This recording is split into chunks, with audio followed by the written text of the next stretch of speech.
All right. Hello, everybody. My name is Julian Hemmings. I'm really happy to be here. And on top of that, I want to say that I appreciate all your time and your attention. Hopefully, I can bring you something a little interesting, a little new. I think it's going to be a really cool development in the legal industry. Something that I'm really, really excited about. So, my presentation is called Breaking Barriers, the End of ABA Rule 5.4, and the Rise of the Entrepreneurial Personal Injury Lawyer. Some of these guys here are some of my biggest inspirations. I love Willie Gary. He was a son of sharecroppers. He was illiterate. He ended up getting into a bottom tier law school, but made it, and won a $540 million lawsuit for his client. It's in the film. I believe it's called The Trial or something like that. Great, great film. Another one of my heroes is a guy named, who everybody laughs at, John Morgan. John Morgan barely practices law. He has one of the biggest personal injury law firms in the country, so many different states. But what he has mastered is the business of law. We will have a video of him, but by having non-lawyers basically run the firm, helping him market and execute. Another person here that I really admire is Mike Morse. Mike Morse is a legend, but he was able to really grow his firm by hiring business executives and consultants to help him expand his operation. To the point now where over the course of his career, his firm has executed over $1 billion worth of settlements and verdicts for their clients. And my friend and mentor at the end of here is a guy named Bob Simon, based out of California. And he just won a $161 million Suzuki case, where he got about 40% on that. He runs something called Justice Headquarters, which is basically now a WeWork spot for attorneys in California. And he also has a TV show called not TV show, a YouTube podcast called Bourbon of Proof, which he has lawyers like Gary Dordick and the likes, who are top PI lawyers on this spot, talking about what they're doing. These are some of the wins here. So Willie Gary, for example, this son of sharecroppers, kid was illiterate, ended up becoming this top PI lawyer, has won over 150 cases, valued in excess of $1 million each, including a famous case, which is the O'Keefe case, where he won about $500 million in settlements. And also, he won $240 million against Disney. So I think, because the end of ABA Rule 5.4, these results will be kind of expanded more so, where people here can get investments and take advantage and knock down some major institutions. So I want to do a table of contents.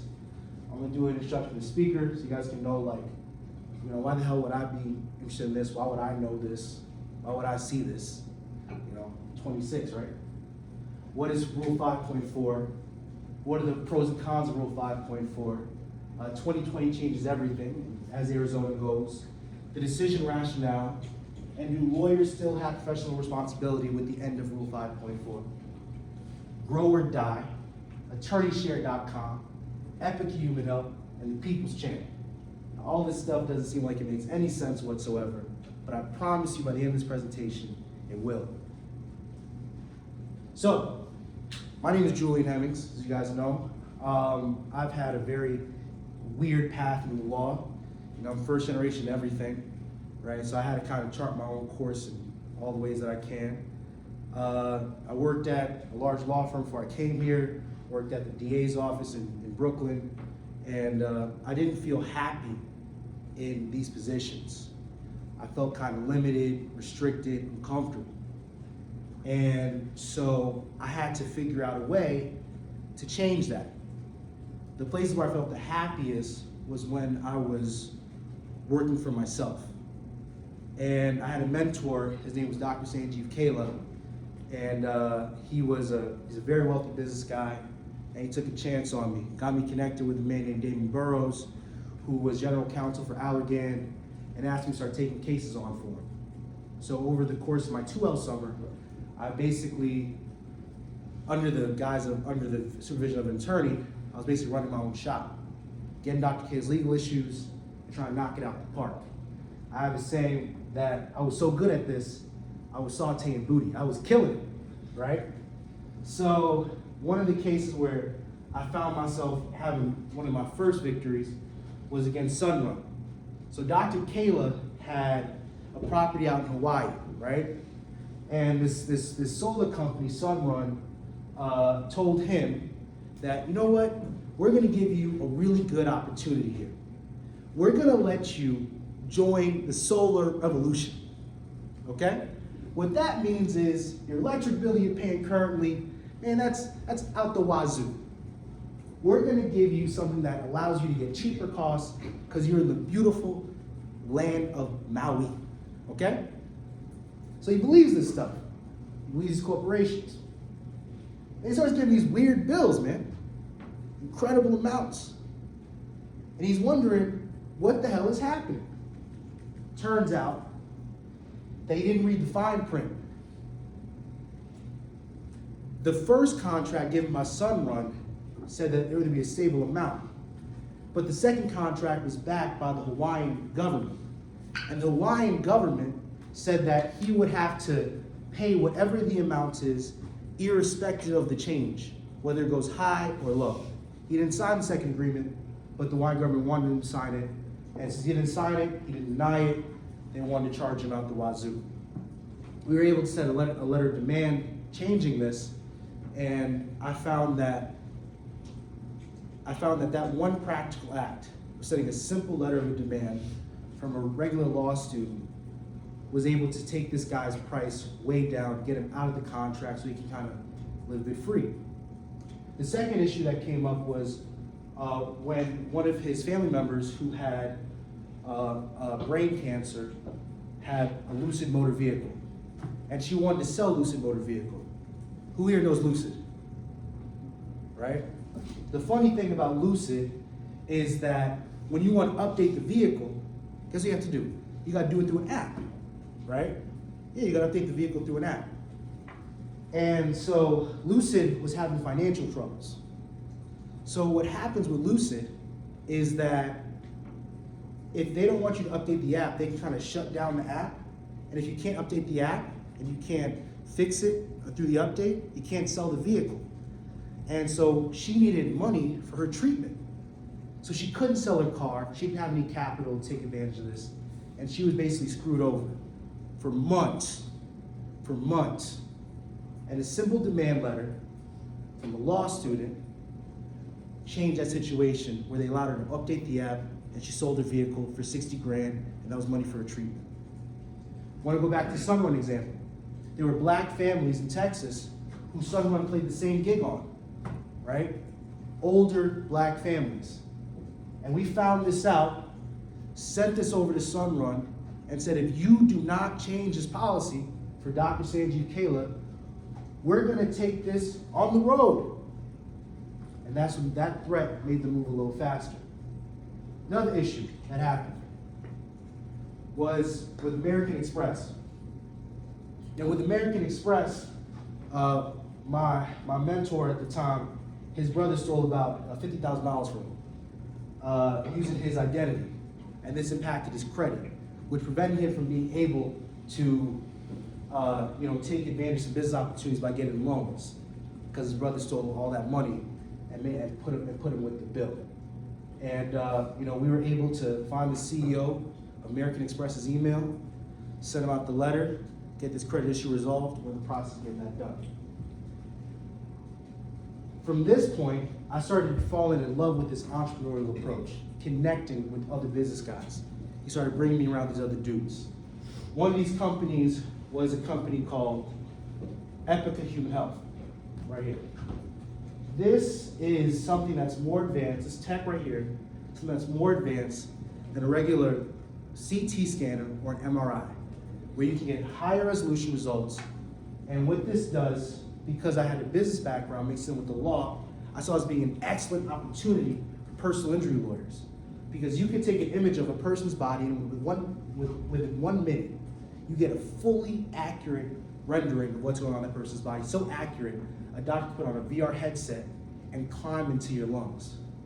We know this because a woman was misdiagnosed with cancer. We put her in here. We found that she had 9 nodules in one of her lungs, 8 nodules in another, and that was gonna be one of our personal injury cases. We've done deals with Korea, and the guy who was mentoring me through the law was a guy named David Burrows. Now, this is important because with guys like me who are a little peculiar, we don't find like a position, in the law.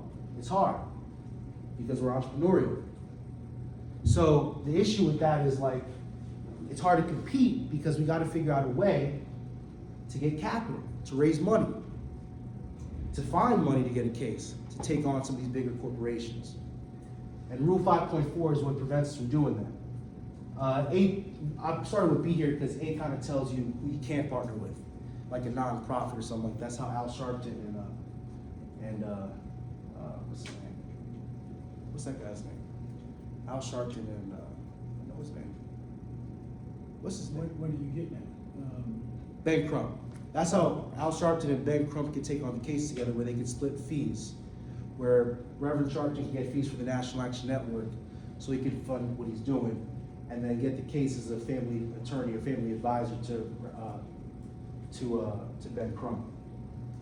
So B states, a lawyer shall not form a partnership with a non-lawyer if any of the activities of the partnership consist of the practices of law. A lawyer shall not permit a person who recommends, employs, or pays a lawyer to render legal services for another to direct or regulate a lawyer's professional judgment in rendering such legal services.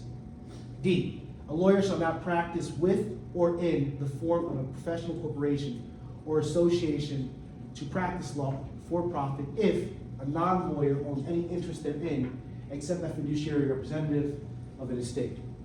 A non-lawyer is a corporate director or officer and occupies a position of a similar responsibility in form of association of a corporation, and a non-lawyer has the right to direct or control that version of a lawyer. So if a non-lawyer is able to do this, this is a violation of Rule 88, Rule 5.4.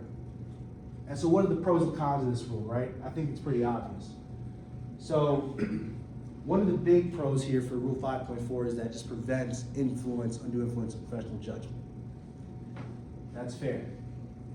By restricting non-lawyer ownership in Rule 5.4, this ensures that legal decisions are made in the client's best interest without influence from profit-driven investors or owners who might prioritize revenue over ethics. Fair. 5.4 helps prevent potential clients' conflicts of interest, as non-lawyer owners could pressure lawyers to engage in practice that compromise ethical obligations. Fair.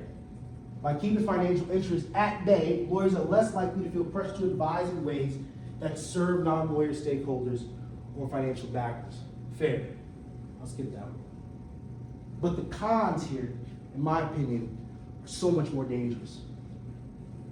The legal profession is an old, crickety profession that lacks technology and lacks innovation. And I think this is because of Rule 5.4.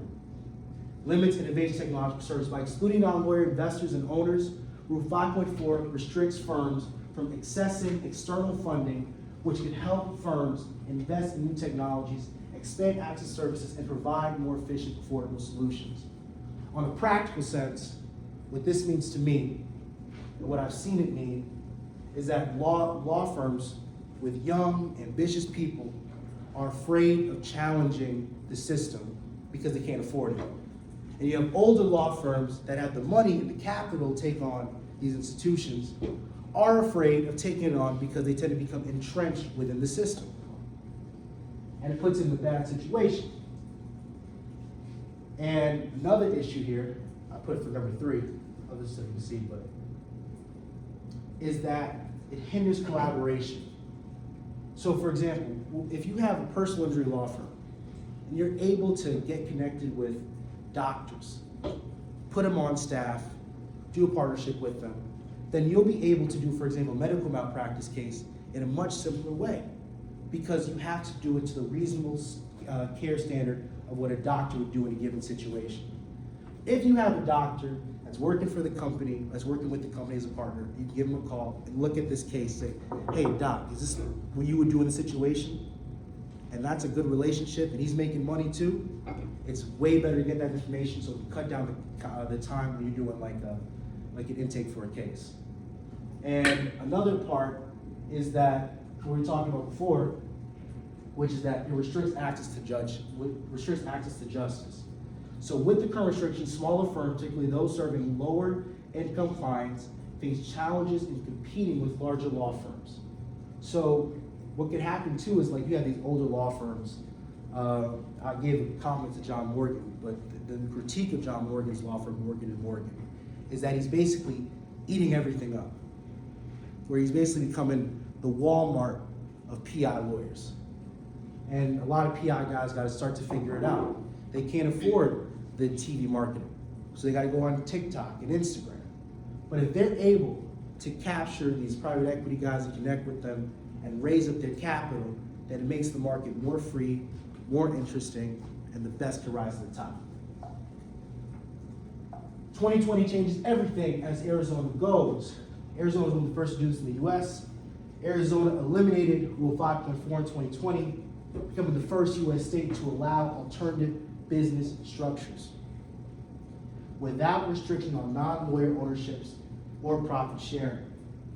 The goal is to increase legal services, promote innovation, and enable law firms to raise capital more easily. The reasoning behind this from the Arizona Supreme Court was that there was going to be an expanding access to justice. The court emphasized that a significant portion of the population cannot afford traditional legal services. By allowing alternative business structures, the ABS, Arizona aims to lower costs, increase service options, and improve access to justice for underserved communities. Promoting innovation legal services. Something we said before. The court recognized that technology and non-traditional service models could enhance legal service delivery. By removing 5.4 restriction, Arizona encourages law firms to partner with non-lawyer experts, such as technology and finance professionals who can contribute innovative ideas and solutions and make legal services more efficient and accessible, attracting capital for growth. You guys, when it comes to especially personal injury, the rewards are met, okay? So for a typical medical malpractice case, you gotta pay about, not medical, product liability, you gotta pay about $500K, okay? But you pay $500K and you're successful, then you get about a $20, $30 million lawsuit. No, let's say you do $500K and then you get a $5 million lawsuit. You just 10x the return on the investor's money. That's incredible, okay? And then the way that they're safeguarding against, these non-lawyers taking over the professional ethics of the lawyers is that they're ensuring ethical accountability with oversight, okay? The Arizona Supreme Court created an ABS licensing authority to regulate and monitor alternative business structures, and the court believes that through strong regulatory oversight, it's possible to maintain ethical standards while reaping the benefits of expanded ownership models. The licensing authority enforces rules that prioritize professional responsibility, protecting clients despite changes in ownership structures, and aligns with global trends. The UK has already done this, okay? God save the Queen. But at the same time, right? Communist shrug. You might not be convinced. You're like, man, I don't believe this guy, right? If 5.4 goes, it all goes to shit. Excuse my language. But I'll say something different here. There's still other ethical rules that still compel you to follow your ethics. Okay? We got Rule 1.6 for confidentiality. Rule 1.1 for competence. And then, of course, the biggest thing here that people are going to be afraid of is conflict of interest, which you still have to follow under Rule 1.7, right? So you're still regulated by, licensing authorities. You're still regulated by the ABA rules, and of course, this is from the state application of it. You're still regulated. So you can't just do anything. Non-lawyers, Bezos can't tell you to come in and just tell them a secret. You gotta follow instructions. So I wanna come in and I wanna show you guys 2 clips from Michael Mogul, yeah. He's a really interesting guy. He's been killing it. I think he left a large law firm, started his own practice. He's having like these massive conferences. So, Professor, you might go to 350. How many of you are familiar with the American Bar? Is that 350? I thought it was supposed to come out of there, hold on. 5.4? Okay. Wait a second, what? Okay. Rule 5.4 prohibits non-lawyer ownership of law firms and fee sharing by lawyers with non-lawyers. Essentially says that non-lawyers can't own law firms, they must be owned by lawyers. Well, in 2020,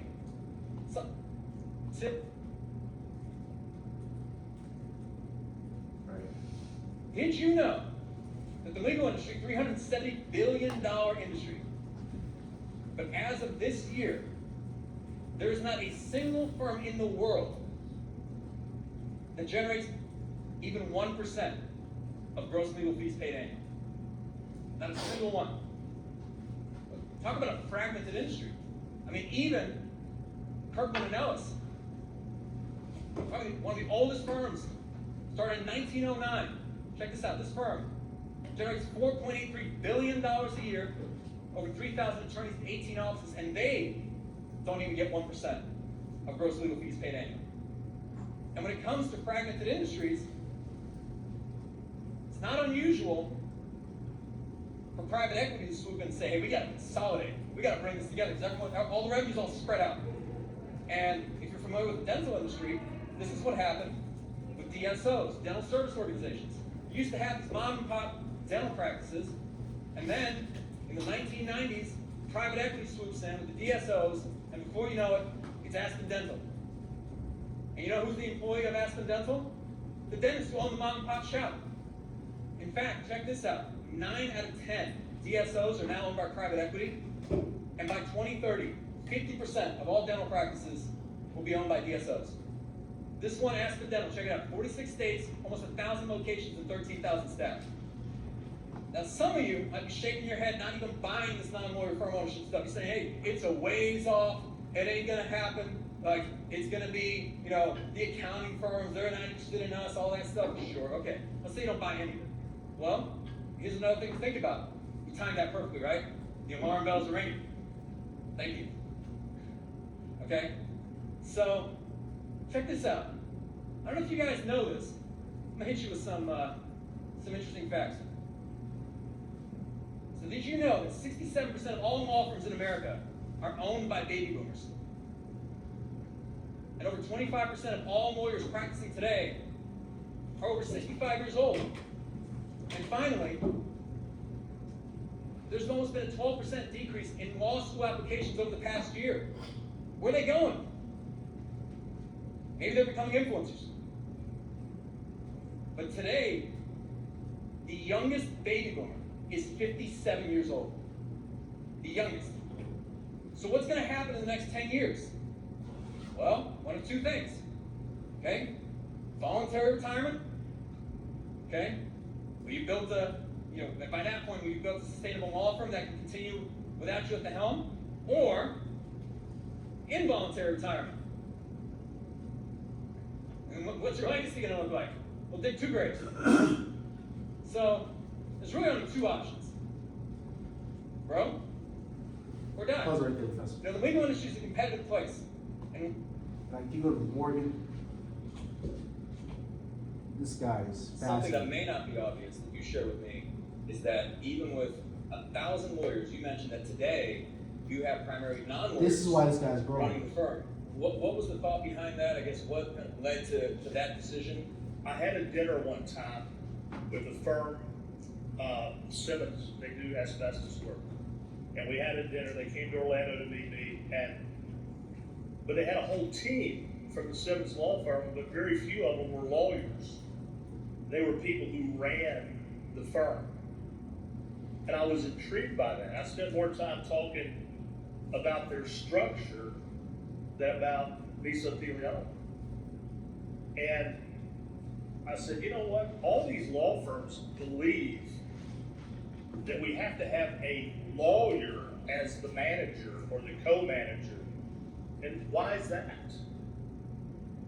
And so after that dinner and as I've progressed, I would say that the top part of my team that runs my business are all non-lawyers. And as we move more and more in technology, I mean, I've got a lot of people, a lot of non-lawyers making 7-figure salaries that I've hired from Google and Shave Club and national advertising agencies, call centers. And so the people who actually run my firm, very few lawyers, and mostly people with very specific skill sets. I don't know the intricacies of a call center, but Angie does. And Angie has 200 people in El Salvador answering the phone. She's got 600 people in Orlando answering the phone, and that's what she does. She teaches me. And so you gotta just realize that just because you're a lawyer and it's a law firm, doesn't mean that the business side has to be run by lawyers who, in many cases, are not good business people and have other things to do. The people, the non-lawyers that work for us, they have one job, and that's what they do every day. Okay, thank you, President. Something that may not be obvious. All right, before we go there. So, what does this mean, right? This is like the keys here, man. You guys are seeing that, hopefully, if you're interested in this, you're seeing that if you can create partnerships, create a team of who's, right? Or that know how to do something, you can really expand your practices. All you guys here are brilliant, light minds that can do great things. And no one should snuff out your light. And I think that if you guys ever think about this as a model you would ever be interested in, you guys can get better access to clients, do a better job, and you know, have a certain level of freedom that maybe, you know, working for somebody might not give you. And this practice of who the house and I really believe in. So one guy, Bob Simon, who did the $161 million Suzuki case, he has an app called attorneyshare.com. And so attorneyshare.com basically is a referral website where you put a case on this app, and you put maybe your favorite 3 lawyers that can get it, but basically it puts in the marketplace where other lawyers who want it can take it on, and they got to give you a percentage for taking on the case. You do nothing. So for example, I knew a guy who had a personal injury case for a woman who was misdiagnosed, and he contacted Bob, and they connected him one of the largest personal injury law firms in the South, called the Turnbull Holcomb Law Firm. And the Turnbull Holcomb Law Firm offered this dude a percentage, 1/3 of the case, if they were able to close it. Turnbull Holcomb Law Firm did another medical malpractice case where they got $9 million. So this guy would have gotten 13%, everything goes through, and then the Holcomb Law Firm would have collected 40. One of the technologies that I think is going to be the future of this, that I'm a part of, this company, as they're going to be out there saying, is Epica Human Health. The founder is a good mentor of mine, a friend, Greg Stoutenberg, and this is why he created Epica.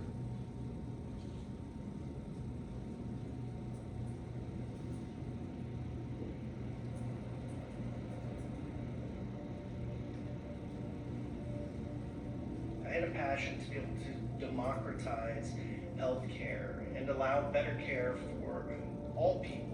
What drove me to develop our CT technology was really that there were such deficiencies, clear deficiencies in existing conventional CT. My name is Greg Stoutenberg. I'm the founder of Epica International. Starting about 9 years ago, I started getting shoulder pain, and it was keeping me awake at night. It was pretty severe, and I thought I had a shoulder issue. And it turned out that the pain was actually coming from my neck, from C5, C6. I had an MRI at the time, and I was misdiagnosed, but over the course of about a year and a half, I saw 6 separate neurosurgeons, who all recommended that I got a cervical fusion after reviewing my MRI. The problem was I didn't want to get a cervical fusion because I feel I'm too young to get my neck fused. Fred came to me with complaints that are very typical of cervical spinal This is during degenerative 2020, so arthritis, it's which is part of the aging process. When I first met Dr. Palmer, he was instinctively going with the fact that I would need a cervical fusion. But once I showed him the images from the C-factor, he lit up and he said, "Where did you get these images?" This is amazing that we can actually get this sort of precision, get this sort of detail, this sort of ability to manipulate the study with a portable CT scan. C-Factor CT3 is a fully mobile, multimodality imaging platform. It combines our high-definition volumetric imaging CT, full-feature fluoroscopy, and digital radiography in one small profile package. We can move to virtually any location in an acute care or non-acute care environment. So we can move the system to point of care with the patient, whether they reside in a bed or in the OR. I knew I could do a fusion, but I wanted to know whether I could get away with doing a total disc replacement. And the C-Factor CT scan showed me how much degeneration I had, how much narrowing I had, how much material I had to work with. And I felt very comfortable that I could take away the degeneration, take away the pressure on the nerve, and put in an artificial disc and still accomplish making the symptoms improve. There are no slices. We're not reprocessing. We're not using software to identify what might exist between the slices. We're giving you a 100% real gapless data set. And Okay. So what does that mean, right? Why am I showing you that? Well, it's important because it shows you what the law and legal practice could be if we work together with other industries.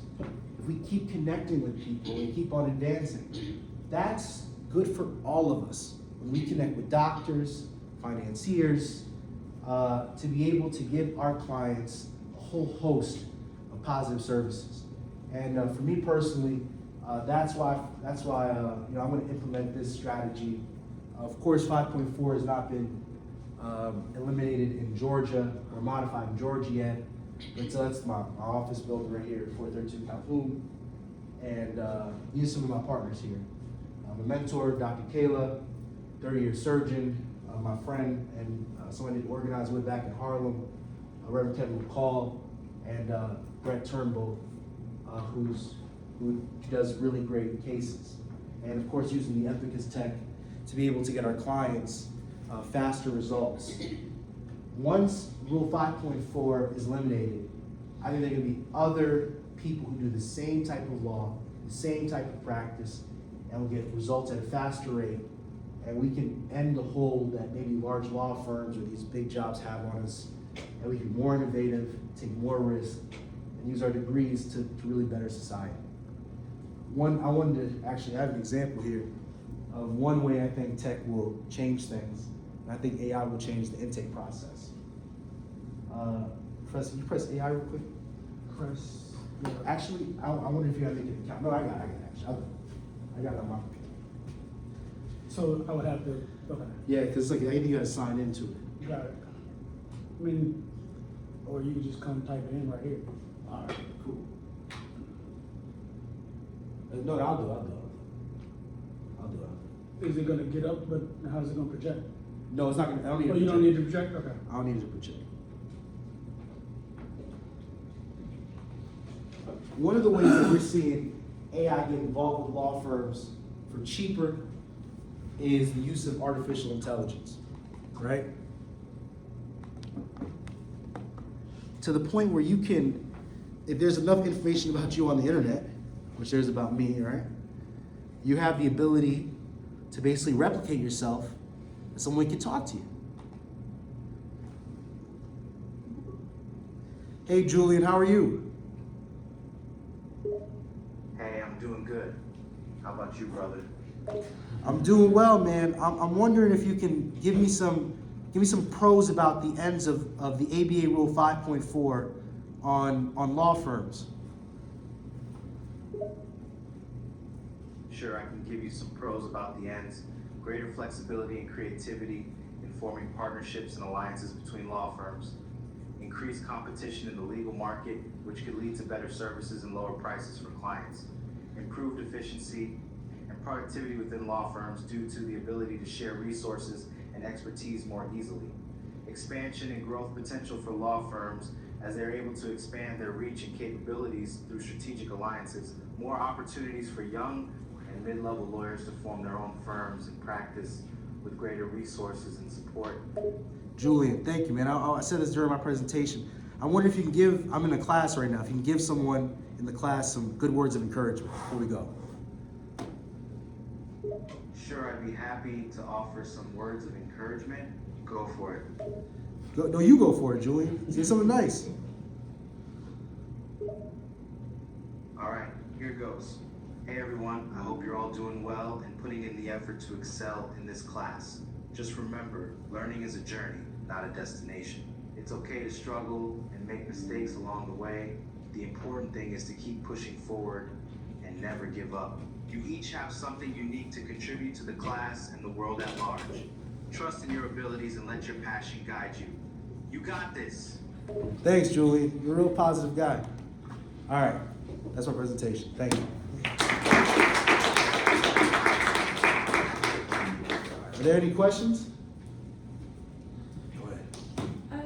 So I saw you mentioned like this rule being used to like help lower prices and increase access to legal services for people who are like on the lower income scale, things like that. Yeah. Like I'm curious as to how this can be implemented, like maybe immigration law or criminal law, just things like that. Like do you like think about how like this rule like, it maybe disappearing, like how that could affect like those areas of law? Yeah, I mean, I think one of the biggest ways lawyers get clients is primarily through referral services, right? So if you have non-lawyers who are deeply integrated within these industries, around people who have these problems around immigration, and you could hire them as on your advisory board, for instance, then you can have the opportunity to basically have a streamline of clients with immigration issues that are constantly coming in. Another thing, a lot of the top immigration lawyers are not necessarily going out and into communities. A lot of them, they're larger companies, like a Chase or, you know, or like a I don't know, for lack of better ideas, like McDonald's or Amazon. They have people coming in from all over the world that need to get immigration really quickly. So you got someone from the board there, they're like, hey, I got my law firm, you know, I'm gonna connect you with them, and then you can start resolving immigration issues. So where you could have gotten 1 or 2 immigration cases every 3 months, you might be in a position where you're getting 20 to 30 every month. So greater access to clients, because you're giving the person who's giving you the referral a percentage of your company. An engineer's gonna set up like a regulatory framework over the top of these alternative structures. Yeah. Like, so I'm a plaintiff, I get offered a settlement. Right. My lawyer is advised me on whether or not I should take this settlement, Right. but he's got shareholders that are not lawyers and are not bound by the ADA. What are those, in that like type of situation, which is what my mind runs to, Right. is when the lawyer isn't worried about the plaintiff, he's worried about providing profit to his shareholders or his investors or whatever it is. What does the regulatory oversight look like in a situation like that? Because if I'm a lawyer, I think I could justify my advice to the client in any number of ways. I can say, oh, you know, looking at the facts, Right. you know, he wasn't gonna win, so I advised him to take the settlement, when it's not like lawyers now don't have a financial incentive to, you know, encourage settlement, but if they've got outside kind of influences trying to pressure them to take settlements, what does that regulatory oversight actually look like on that decision? So there hasn't been to a point, if I told you like, man, we got somebody already, I'd be lying. But what I do know is that the ABA rules still stand, state rules still stand. And I think that the licensing authority wants to be sure that that's not what's happening. So lawyers still have ethical obligations.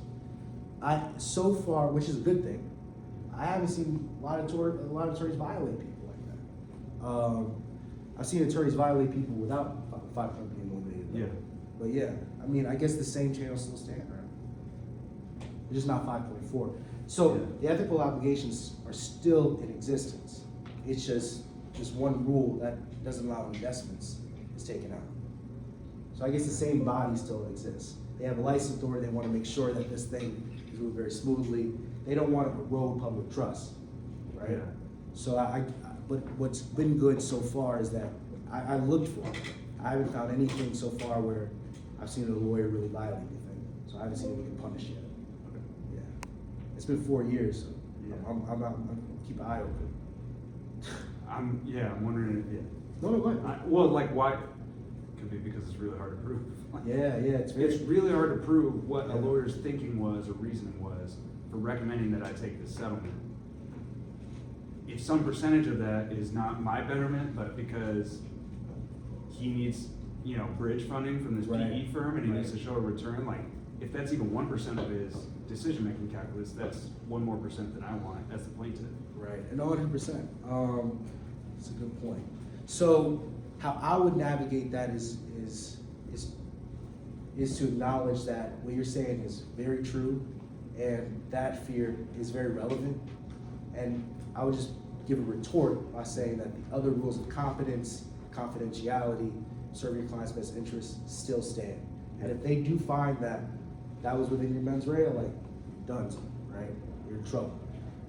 And I would say that I'm interacting with lawyers a lot. When Doc gives me cases, and the motherfuckers constantly steal. So I don't think 5.4 is the big issue. But to what you're saying, like, to add another thing to give a lawyer like more pause to steal is a big problem. I agree. What's up, brother? So that was a really good presentation. Obviously, a lot of confidence for that. Thanks, man. I gave you a comment, give me a comment. I love that. Yeah, sure. So I took that period and I was like, I like came across this rule and I thought it was like, it made sense. And then in this context, I think the rationale behind the rule is that we don't want, like, we can always, like the state bar can always punish a lawyer by saying you won't be a lawyer anymore. Right. But they can't punish a non-lawyer, like if they're in cahoots with a doctor who sends them cases all the time. They can't tell a doctor, because he's not, the doctor's not like, doesn't report to the state bar, right, which is like the highest court in the state, whatever, or whatever the organization. So that's one concern I have with like repealing 5.4. Yeah. And then more practically, I think a lot of lawyers might not want to share their commission because most of them have, what is it, like a third contingency fee? Not commission, contingency fee. No, So, commission like, is the right word. It is a commission. yeah, maybe. So like, that's another thing I think like practically a lot of lawyers might just like not want to do that. Even if it like, they would have to sit and do math on like whether getting this much business is worth losing this much contingency fee. So those are the, that's just like something I was thinking about when you were here. So if you could like speak to that. I mean, I think it's a real issue. I remember I was in Hershon's professional ethics class, and we were talking about like, if it's your first day on the job, and someone in the law firm tells you something unethical, right? Like, and you go to and someone reports you, and you go to the ABA and say, hey man, my boss told me to do it. On day one of you being a lawyer, irrespective of whether or not someone told you to do something, if you do that thing and it's unethical, you get in trouble. Even if it's a lawyer that's telling you to do it. And I think the same rule applies, probably even more so. If a non-lawyer tells you something and that's a shareholder, and they're like, hey man, you better do this or not, you as a lawyer have to take the stand and say, hey look, I'm not doing it, I'm not moving, it's unethical, and that's just what it is. It's a tough engagement, and that's part of the calculus you have to take when you're taking this money. But I'm someone that loves risk. I'm willing to take a stand and get in trouble, not with the ABA, with the shareholder. And I think all lawyers need to understand this. It's a responsibility that we have, but at the same time, growth is growth. It will happen. So you just got to navigate that position and accept the consequences, either way it goes.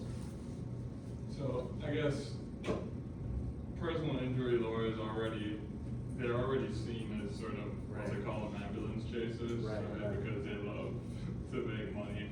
And I guess I'm just not understanding how this would help potential plaintiffs, because already plaintiff lawyers, like, they don't take on cases because the expected return isn't high enough for them. Right. And under this model, presumably prices would only increase, right? And like almost all plaintiff or or rather personal injury lawyers work off of a contingency fee anyways. Right. So it's gonna be like based on how much, you know, the settlement that they get from the case or the damages. So I guess I'm just not seeing the benefit of getting rid of this rule. Yeah, it's under the assumption that because you have non-lawyers involved, prices will increase. I take a different stance. I think when you have non-lawyers involved, prices will decrease because it's not only just bringing in a doctor, but it's bringing in trained business professionals to help you cut out the fat. Lawyers are notorious for being bad business people, notorious. I mean, entrepreneurs laugh at us all the time. So I think that if you're able to have non-lawyers involved that know business and cut the fat, tell you that you got to fire these folks to be able to really navigate this space effectively, you'll really be able to do a lot more good with a lot less fat. Another thing is that, you know, plaintiffs' lawyers, you know, just love money. You know, who is working at Big Law?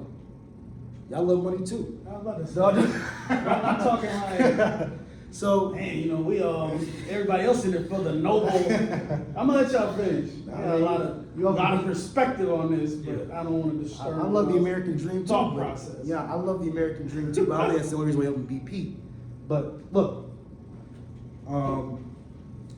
a lot of times when it comes to facing these large institutions, the NYPD, who do wrong to folks that look like me, it's hard to take them on unless you're Ben Crump or Morgan and Morgan. But the way that you're able to really take institutions on be a brand new way of like raising capital for somebody. You know, think about Robert F. Smith, man, how he could help out, and he could help us out to take on large institutions so we can protect our own people. So, you know, I think it's something that we should look at too. Yeah, go ahead. Just if I can follow up, Yeah, please. so like, obviously like corporations, right, the bottom line is like shareholders increasing profits, like this is like universally true, right? So if we're taking that sort of framework and applying it to this, well, the only real motivation for them would be to increase their profits. Well, how do you do that in the context of like personal injury law? Yeah. Well, you either get larger settlements or you cut down on your current expenses, right? Which could be staff or any of those things. Right. So obviously that's like one of the routes it would take. But again, I don't see how, like, why 5.4 is implicated in this, because already like a lawyer or someone who owns a law firm can always hire like a business consultant to consult them. So I just don't understand why It's a we good would, point. why It's a we would want to good- get rid of 5.4. It's a good point. It's a good point. The reason why is because you're going to make a sweeter deal for people non-lawyers to get involved. Because a lot of people don't just want to be employees; they want to have ownership in your stuff. So if you give them the ability to become owners, you're going to have a lot more competition and want to be in your firm. That's the reason 5.4 is implicated. That's why for me, what I do with the guys I'm working with, they're not going to take no money from me, because the goal is hopefully that 5.4 is eliminated, so that eventually they become part owners of what I got. But How does this translate to an hourly fee structure? Because it makes a lot of sense to me from a contingency fee that's a good standpoint, question. but like, at my law firm, like I am the product, my time is the product. It's not the documents I create, it's the hours that generate revenue.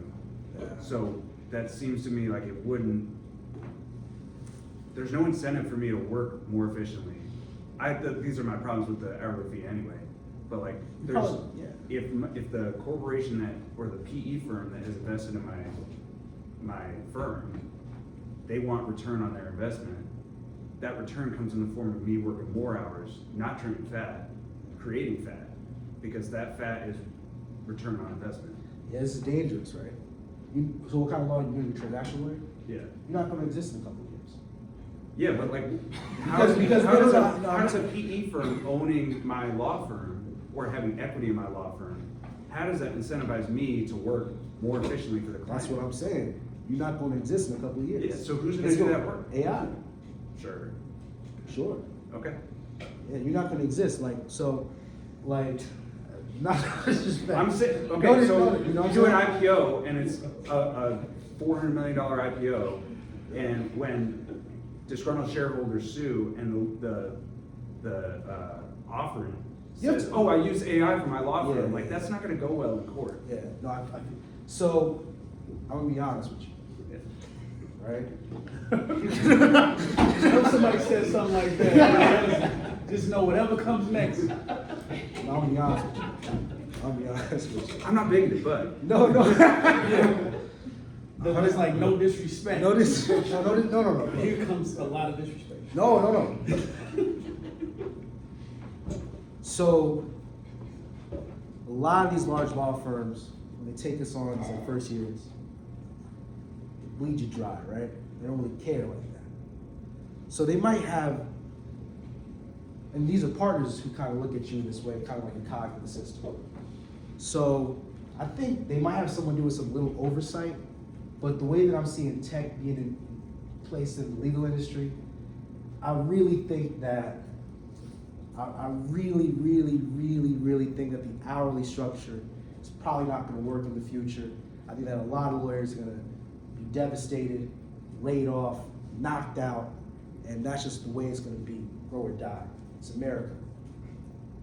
No disrespect. No, I don't take it. as No, I know. disrespect. I'm I'm just saying, joking around. I just don't understand how this changes that incentive. Because Like, you why would have any yeah. PE firm invest in a Think about it, right? You got- non-contingency fee arrangement? Think about it. You Well, got some. I can speak to that. So, But can I I'll go for it. But So, yeah, so think about it, right? You a PE guy.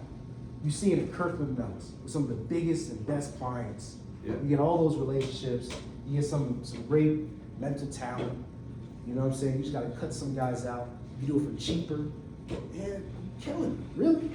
So, I mean, go ahead. yeah, so just remember PE firms, like people think about, I do a lot of work with PE firms. Just keep this in mind. PE firms don't care what it is as long as it can make them money, if it can grow. I don't care if it's a farm, big industry, consolidated, firing a bunch of people, replacing the people with some big machine. And I don't care what it is. It could, medical, accounting, and now, they're getting professional services.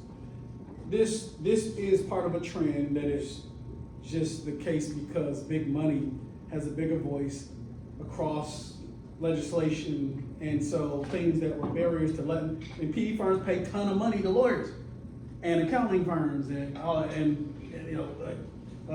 business operations firms. So they've hated it, and so they've spoken enough to remove the things that keep them from being actual owners. So this is, Julian's right. This is an inevitability. It is happening. It's going to happen. It is part of the way that the industry is going to change. There are a couple of things that probably diverge on, in that, and you guys kind of, I think your classmates sniffing it out. Yeah. It's not going to be good for the market, like the consumer. And truth be told, I don't know if you guys been alive. Efficiencies never inure to the benefit of the consumer. They used to. This isn't back in the day of Ford and the Model T, and when they started and people cared about the workers and making sure they also could drive a car if they were making one. This isn't that work. It hadn't been like that in a long time. I mean, trickle down. And I don't care what your political sort of bling is. I'm just gonna, from an economic standpoint, trickle down economics does not exist. It is a great talking point, but it is not happening. I mean, and I'll tell you as a business owner, if we can do something and it costs me X, and I can find out a way to do it X minus, then I'm keeping the delta. I'm not, let me lower my prices to my clients. That has not happened, and I don't know when. And it's not gonna happen here. And especially with PE firms, and because their whole point is to get what they buy into, make it more efficient so that they can benefit from the delta. That's the whole point of what PE firms do. They do it by cutting, by streamlining. Some of it is they actually create better ways to do things. There's a lot of ways. But they don't care. They're not going to care to improve the efficiency of a lawyer. As long as the hourly component is there, and you can't remove it completely, there will be some reduction. Just like anything, I can type a document I can type the beginning of a document in 2 seconds with an AI prompt, right? The time it takes, the prompts take more time than people think to actually prepare a nice document. But I mean, I can cut 4 hours down to 20 minutes of real good thinking. And so that's real. And that's right now. And then let's talk about this gap between like folks are thinking like, oh, once you get PE money in there, you know, all of a sudden it's just gonna be driving shareholder profit. Man, that's the ethos right now. I mean, you think these law firms? We exist, and I'm a smaller, so I actually have more concern for my client because it's still more personal, it's smaller. But you think these large 1,200 person international 50 offices, you think they are like, yeah, you know, we are the old school barristers and we're here to right things that are wrong. They are running a business, a serious, major mega corporation business. And they got a bunch of people, whether you partners or not, they are equity holders who, I mean, I can't wait one day, if you guys have a relationship with a person who is a partner at a large law firm, and they are willing to, and maybe they not, go have a few drinks with them, you know, maybe loosen up, get them, at the tail end of that, ask them like, what is a partners meeting really like, especially when y'all about to divvy up money up? And that, just ask them. That's my exercise for you. If you can figure that and come back and tell the class what it was like, if anybody can do, they will tell you. I mean, it is cutthroat. No, serious. I mean, it is cutthroat. And so this somehow that it's gonna become more shark infested because man, lawyers, who you think get the money for the PE people? Like, we get paid to do their dirty work. The mindset of a business lawyer, a senior partner in a large law firm, and they already there. They already there about maximizing profit. So I think the concern that somehow the firm will put its interest, the revenue interest, that's always a measure, a way, something you gotta weigh.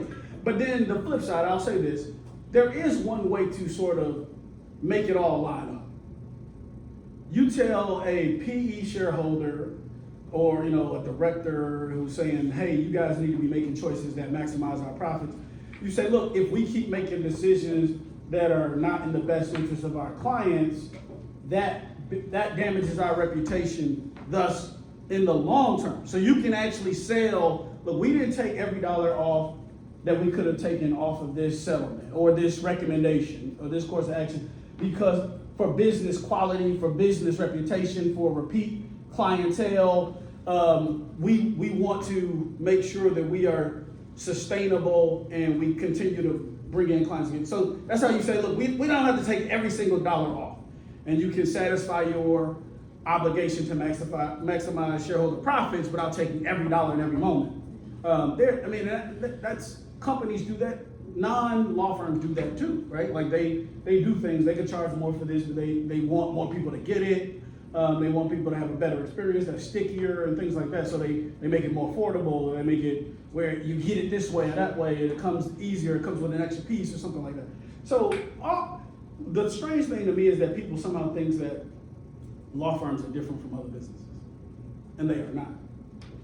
They are not. Whether it's a plaintiff's firm or a corporate firm or whatever. Law firms, they're not charity. You can do pro bono or not a 501c3. We don't do that. I'm not a 501c3. None of us are. We all are trying to make money. We're businesses like every other business. But the market does for whatever reason. That is a problem I'll say that you guys are going to learn to come to hate as a practitioner. People go into a store and they, the store, the electronic store, and folks say the TV sticker is what it is.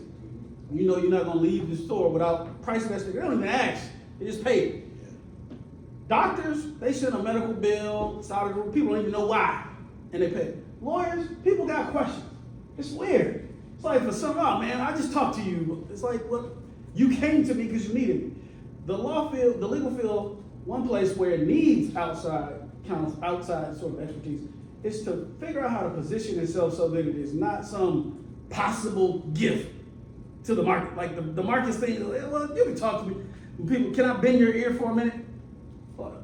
My ear, when I bend it, I'm leaning my brain toward it, but that's what you're coming for. And that's my money, that's my product. But we are a business, just like every other business, and I think it's just gonna be normal. I mean, it's just gonna be like any other business with PE firm in it. Julian's right, they're gonna cut there is a lot of fat in law firms. No more There's a paralegals, lot. probably. Huh? No more paralegals. More paralegals, they're gonna be, No so more. they've already done things like this. So for example, most major litigation firms have, but now, and maybe y'all actually think about it as just regular, because it didn't always, but do y'all know, like, they have like those doc review departments? Right. Where it's like, sometimes it's lawyers who didn't pass the bar, sometimes it's just people. But they did not always exist. They actually kind of came about around 2003, 4, 5, and 6-ish.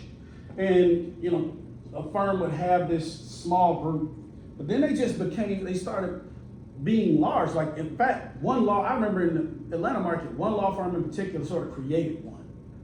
And then they scaled it up such that other law firms would engage them. Large law firms, because they had a nice little factory situation set up.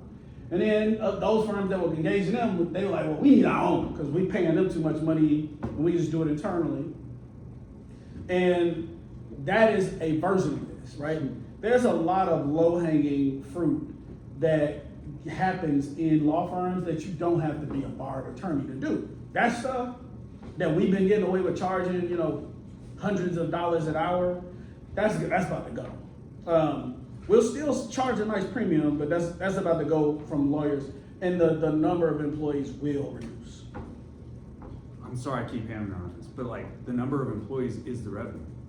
No, Like, no. why would a PE firm wanna trim up the staff when the staff Just raise the spends rates. time? The rates just get raised. Just raise the rates. I mean, the rates today are a function of that. Yeah. I mean, you got partners in New York, Los Angeles charging $2,000. Nobody's worth that. I mean, they just aren't. But because things can get done faster, I just can't get away with saying, I mean, if you think about it from this standpoint, there was a time when you had to fax information or mail it, right? You had to mail it. I actually came around when email was starting when I was in college, but in college is where it first was, but in the professional world, it wasn't it wasn't ubiquitous. And so you used to have to mail things, and particularly a document, then attachments. It's like, wait, you would do something, you would work on it, and then send it, and it'd be like a 5-day period before it actually got there and they looked at it. You know, now it's instantly, right? And so things naturally take less time, and I gotta make that money up, so we just charge more. That's it. The rate pressure is crazy. And so when they reduce the workforce, they're just gonna increase the rates. Do more in less time at a higher rate. So I don't know if you just answered it with this thing, like it's the same rationale for the answer to this question, but why, so I've heard of the staff attorney thing where it's basically like a group of people who do doc review. It's like 50 people, 100 people at a firm, and then we have less associates. But if it's gonna take 10 or 100 normal people to read the same documents 10 hours, I think 100 junior attorneys to read for 10 hours, the rates for the junior attorneys are higher. So can't we just You say what? isn't a junior attorney $700? How much but they're not Depends on where you billing go. out. Yeah, but they're not billing out. Are they billing out staff attorneys, like the people who are the doc review people? Their salary. They will bill them, and then Oh, they bill it anyway. Yeah, they bill Oh, them. okay. They That bill makes them. sense. Okay. And that's the thing too. The goal is to try to bill them as close as they can to where they can bill you. Except you are demanding $100,000 more a year.